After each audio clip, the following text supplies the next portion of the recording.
నమస్తే, welcome to our channel. ప్రస్తుతం మనతో సీనియర్ జర్నలిస్ట్ దాము బాలాజీ గారు ఉన్నారు. వారితో మాట్లాడదాం. సార్ నమస్తే. సార్, చంద్రబాబుని తరిమేశాం అని బీఆర్ఎస్ నాయకులు చెప్తున్నారు సార్. అలాగే రేవంత్ రెడ్డి కూడా చంద్రబాబు నాయుడు గారి ఇష్యూ గురించి మాట్లాడుతున్నారు. అసలు తెలంగాణ రాజకీయాల్లో మళ్ళా చంద్రబాబు నాయుడిని కేంద్రంగా చేసి కేంద్రీకరిస్తున్నారు. ఎందుకని సార్ ఇప్పుడు చంద్రబాబు ఇష్యూ మళ్ళీ తెలంగాణ రాజకీయాల్లోకి వచ్చింది? ప్రధానంగా బీఆర్ఎస్ తెలంగాణ సెంటిమెంట్ మీదనే ప్రధాన బేస్ చేసుకుని రాజకీయాలు చేస్తుంది. గతంలో కూడా అదే చేస్తుంది.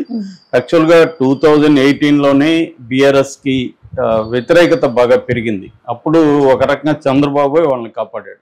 చంద్రబాబు కాంగ్రెస్ కలిసి ఇక్కడ మహాకూటమి పేరుతో పోటీ చేయడం వల్ల చంద్రబాబు బూచిని బలంగా తీసుకెళ్ళగలిగాడు. ఎవరు? కేసీఆర్. అంటే మళ్ళీ చంద్రబాబు వస్తున్నాడు, మళ్ళీ వలస పాలన మొదలవుతుంది అని. అంటే తెలంగాణ ప్రజలకి వలస పాలన పట్ల చాలా తీవ్ర వ్యతిరేకత ఉంటుంది. సో మళ్ళీ ఆంధ్ర వాళ్ళు వచ్చి డామినేట్ చేస్తారు అన్న ఒక ఇది తెలంగాణ ప్రజల్లో చాలా గట్టిగా ఉంటుంది. కాబట్టి దాన్ని కేసీఆర్ ఎప్పటికప్పుడు రగిలించడానికి ట్రై చేస్తుంటాడు. మనం కానీ రేవంత్ రెడ్డి పాలిటిక్స్ చూసినా కూడా ఈ కేసీఆర్కి ఉండే ఆ మోనోపల్ ఏదైతే ఉందో తెలంగాణ సెంటిమెంట్ మీద, దాన్ని కేసీఆర్ నుంచి లాగేసి తాను తీసుకోవాలనేది రేవంత్ రెడ్డి ప్రయత్నంగా కనబడుతుంది. అందుకనే కేసీఆర్ తీసుకొచ్చిన తెలంగాణ సింబల్స్ ఏమవుతున్నాయో వాటన్నిటిని మార్చడం, కేసీఆర్ ముద్రని నేను చెడిపేస్తానని చెప్పడం, ఇదంతా కూడా ఏంటంటే రేవంత్ రెడ్డి కూడా ఈ విషయాన్ని గ్రహించాడు. కేసీఆర్ తెలంగాణ సెంటిమెంట్ మీదనే బతికేస్తున్నాడు, దీన్ని మనం దెబ్బ కొట్టాలి అనేది రేవంత్ రెడ్డి గ్రహించాడు. కాకపోతే ఇప్పుడు కేసీఆర్ మళ్ళీ దాన్ని ముందుకు తీసుకొస్తున్నాడు చంద్రబాబు పేరుతో. ఎందుకంటే ఇది ప్రధానంగా కృష్ణా జిల్లాల వాటర్ ఇష్యూలకు సంబంధించి మొదలైంది ఇది. రెండవది, ఈ మధ్యకాలంలో తెలంగాణలో కూడా మేము యాక్టివ్ అవుతామని చంద్రబాబు చెప్తున్నాడు. ఎందుకంటే ఇక్కడ బీజేపీకి కొంత హోప్స్ ఉన్నాయి. బీజేపీ ఓటు బ్యాంకు మెల్లగా పెరుగుతుంది, సీట్లు కూడా పెరిగాయి. ఇప్పుడు ఎంపీ సీట్లు కూడా 8 ఈక్వల్గా కాంగ్రెస్ బీజేపీకి ఉన్నాయి. కాబట్టి బీజేపీ ఏం చేస్తుందంటే తెలంగాణలో తెలుగుదేశానికి కూడా కొంత కేడర్ బేస్ పార్టీ కాబట్టి బీసీల్లో తెలుగుదేశానికి ఇది ఉంది ఒకటి. రెండోది, అక్కడ నుంచి వచ్చి ఇక్కడ సెటిలర్స్ అంటారు కదా, ఈ ఆంధ్ర సెటిలర్స్లో కూడా స్ప్రెడ్ అయినారు. వాళ్ళు కూడా వాళ్ళల్లో కూడా తెలుగుదేశానికి ఉంటుంది. నిజానికి తెలుగుదేశం కాంగ్రెస్కి ఈసారి గట్టిగా సపోర్ట్ చేయకపోతే రేవంత్ రెడ్డి వచ్చేది కూడా కష్టమైండేది. అందువల్ల కూడా ఎప్పుడు వేయని కమ్మ బ్యాచ్ కాంగ్రెస్కి వేయని వాళ్ళు కూడా వాళ్ళ గ్రూప్స్లో నేను ఫస్ట్ టైం కాంగ్రెస్ కేసానని మెసేజ్లు కూడా పెట్టుకున్నాను. సో ఈ కాంటెక్స్ట్లో ఏంటంటే ఇప్పుడు నిన్న కేసీఆర్ విస్తృత స్థాయి రాజకీయ సమావేశం, వాళ్ళ పార్టీ సమావేశంలో ఆయన మాట్లాడుతూ తెలంగాణ రాజకీయ అస్తిత్వం మరొకసారి ప్రమాదంలో పడింది. ఈ రేవంత్ రెడ్డి వాళ్ళ గురువైన చంద్రబాబు కంట్రోల్లో ఉన్నాడు, ఆయన చెప్పినట్టే వింటున్నాడు. సో వాళ్ళు నీళ్లు తరలిస్తుంటే కూడా కేసీఆర్ కృష్ణా దీని నుంచి ఇతను ఏం మాట్లాడట్లేదు, మొత్తం చంద్రబాబుకు తాకట్టు అయిపోయాడు అన్నట్టుగా మాట్లాడాడు. దాని తర్వాత మాజీ మంత్రి జగదీష్ రెడ్డి చంద్రబాబుని మేము తరిమేశాము అప్పట్లో, అందుకని 9.5 సంవత్సరాలు మా పరిపాలన ఉన్నంత వరకు కూడా అతను రాలేదు అనేది కూడా చెప్పాడు. ఇది ఇప్పుడు పెద్ద న్యూస్ అయింది. అంటే నిజంగా చంద్రబాబుని తరిమేశారా వీళ్ళు? మామూలుగా అయితే చంద్రబాబు ఈ స్కామ్లో ఎప్పుడైతే ఇరుక్కున్నాడో, ఓటుకు నోటు స్కామ్లో, సో ఎమ్మెల్సీని కొనడానికి ట్రై చేయడం, అది పబ్లిక్ అయిపోవడం, అక్కడ నుంచి నిజంగా ఇంకొక 8 ఏళ్ళు హైదరాబాద్లో ఉండగలిగిన పరిస్థితి ఉన్నప్పటికీ, అట్లాగే అక్కడ ఏ రకమైన ఆఫీసులు ఏమీ లేనప్పటికీ ఉన్న పలానా వెళ్ళిపోవాల్సి. అంటే ఒక ఒప్పందం జరిగింది, ఈ కేసుని నేను ముందుకు తీసుకెళ్ళకూడదంటే చంద్రబాబు తెలంగాణలో పాలిటిక్స్ మానేసి వెళ్ళిపోవాలి అనేది కేసీఆర్ డిమాండ్ పెట్టినట్టు, వెంకయ్య నాయుడు ఆధ్వర్యంలో ఒక పంచాయతీ జరిగినట్టు చెప్తారు. అందుకని ఆయన పేరు దాంట్లో పెట్టలేదు.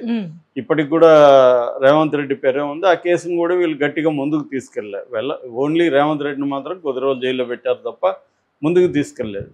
ఆ తర్వాత కూడా చంద్రబాబు కంట్రోల్లోనే రేవంత్ రెడ్డి ఉంటాడనేది ప్రతిసారి మాట్లాడుతున్నారు. రేవంత్ రెడ్డి కూడా ఎప్పుడు దాచుకోలేదు, ఆయనతో నేను కలిసి పనిచేశాను, కాకపోతే ఆయన నా గురువు కాదు సహచరుడు అని ఈయన అనేకసార్లు చెప్తుంటాడు. ఎన్ని చెప్పినా కూడా రేవంత్ రెడ్డికి చంద్రబాబు మధ్య ఒక రహస్య స్నేహం ఉంది అనేది తెలంగాణలో ప్రజలు కూడా నమ్ముతారు. కాకపోతే అది పెద్ద విషయంగా వాళ్ళు అనుకోలేదు కాబట్టి ఆయన గెలిపించారు. ఇప్పుడు దాన్ని ముందుకు తీసుకొచ్చి తెలంగాణ ప్రయోజనాల్ని తాకట్టు పెడుతున్నాడు రేవంత్ రెడ్డి చంద్రబాబుకి అన్న ఒక నెరేటివ్ని బీఆర్ఎస్ బలంగా తీసుకొస్తుంది. దీనికి నిన్న గట్టిగానే సమాధానం ఇచ్చాడు రేవంత్ రెడ్డి. ఆయన నిన్న అక్కడ నారాయణపేటలో మాట్లాడుతూ అసలు తెలంగాణ ప్రయోజనాల్ని తాకట్టు పెట్టింది బీఆర్ఎస్. సో కృష్ణా జలాల్ని గతంలో కేసీఆర్ మన వైఎస్ఆర్ రాజశేఖర రెడ్డి ఉన్నప్పుడు పోతిరెడ్డి పార్క్ ద్వారా నీళ్ళు తీసుకోవడానికి కూడా వీళ్ళు సైలెంట్గా ఉన్నారు అప్పట్లో. అట్లాగే తర్వాత జగన్ను పిలిచి రాజ్య మర్యాదలు చేసి పంచపక్ష పరమాన్నాలు పెట్టి ఎత్తిపోతల పథకానికి నీళ్ళు ఇచ్చారు. ఇప్పుడు దానివల్లనే ఏమైందంటే అది కంప్లీట్గానే అయితే రోజుకి 10 టీఎంసీల చొప్పున నెలకు 300 టీఎంసీలు ఎత్తుకుపోతారు వాళ్ళు. సో ఇది చంద్రబాబుతో ఈ గొడవ రావడానికి కారణమే బీఆర్ఎస్ జగన్తో ఆ ఒప్పందం రహస్య ఒప్పందం తీసుకుని జగన్కి తరలించకపోతే చంద్రబాబు ఇప్పుడు నాకు చంద్రబాబు గొడవ ఉండేది కాదు. కానీ ఇప్పుడు దీనికి నేనేదో చంద్రబాబుకి ఇప్పుడు ఇస్తున్నట్టు చెప్తున్నారు. నేను ఇచ్చింది కాదు, ఇది వీళ్ళు ఇచ్చిందే అనేది ఆయన చెప్తున్నారు. ఎందుకంటే పోతిరెడ్డిపాడు నుంచి 4000 క్యూసెక్కుల నుంచి 40,000కి అది పెరిగిపోయింది.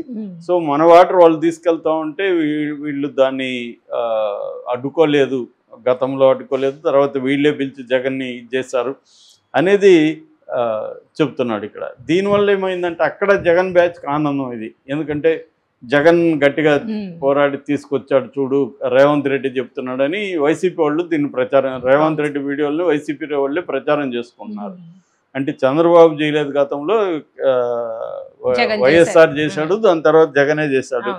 అంటే ఆంధ్ర ప్రయోజనాల కోసం వైఎస్ఆర్ జగనే ఫైట్ చేస్తారు తప్ప చంద్రబాబు కాదు అనే వెర్షన్ని వాళ్ళు తీసుకుంటున్నారు వైసీపీ. ఒక రకంగా బీఆర్ఎస్ వైసీపీకి ఇండైరెక్ట్గా హెల్ప్ చేస్తుంది. మనకు తెలుసు బీఆర్ఎస్ వైసీపీ ఒకటి, ఇక్కడ రేవంత్ రెడ్డి తెలుగుదేశం కూడా అదే రకమైన సంబంధాలు, మంచి సంబంధాలు అయితే ఉన్నాయి.